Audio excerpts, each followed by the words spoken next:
Hello friends, today we have a PBL project based on case study of two day-to-day components. The selected components for analysis are candle and soap. So the first one is candles. Now what are the properties of candles? A candle is an ignitable wick embedded in wax and in some that provides light and in some cases a fragrance. A candle can also provide heat or a method of keeping time. Now the raw material used in candle is paraffin wax. Paraffin wax is mostly found as a white, odorless, tasteless, waxy solid with a typical melting point between about 46 and 68 degrees Celsius. So paraffin wax is also an excellent material for storing heat with specific heat capacity. So correlation of candles and wax wick. Wax. The primary purpose of wax is to sustain the candle flame. Essentially, all wax constitutes of hydrocarbons. When we light the candle wick, the heat generated melts the wax, eventually breaks it down to hydrogen and carbon. These vapors are drawn to the candle flame, which react with oxygen to produce another water. A healthier alternative is beeswax, which is made up of wax bees produce. Beeswax produces a cleaner flame, and since honey is closely associated with it, it gives off a better fragrance. The second one is wick. A wick is required because of very low vapor pressure on the liquid paraffin. This causes too low fuel to air ratio such that there is not enough fuel in air above the liquid to sustain a flame. When you light a wick on candle, the heat melts the wax in the wick and the top of the candle. This liquid wax is drawn up by the wick by capillary action, getting hotter and hotter until it turns into gas. This gas mixes with oxygen in the air and is ignited by the flame that melts the wax in the first place. The second component was soap.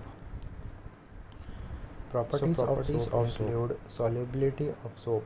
An increase in the size of monovalent cation increases solubility, and an increase in the size of di or trivalent cations decreases solubility.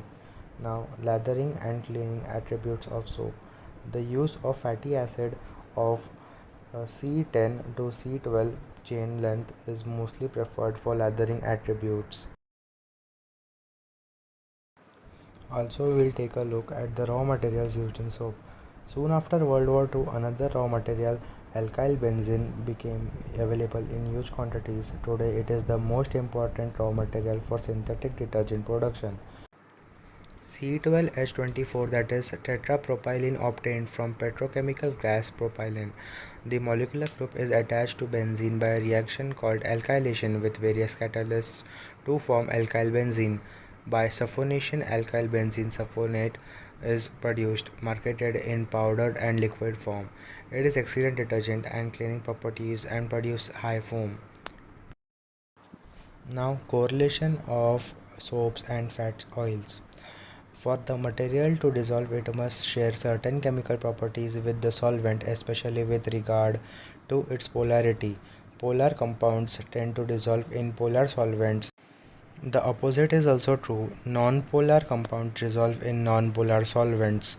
For example, facial makeup, which contains mostly non-polar organic compounds that do not dissolve in water but are highly soluble in liquid paraffin, which is a mixture of non-polar compounds. So it is very easy to remove makeup using liquid paraffin. Now, cleaning plastic from fats is much harder task for soaps since plastics are chemically similar to fats. The main difference is that fats contain chains of about 20 carbon atoms bound to each other, while plastic these chains are longer. Just like in the principle of solubility, similar molecules have strong attractive forces between them.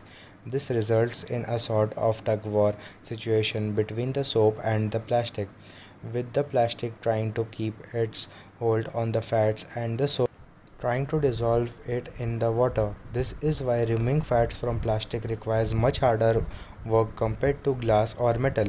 Glass, which is covered with polar oxides of silicon, and the metallic surface form a much weaker attractive forces with fats.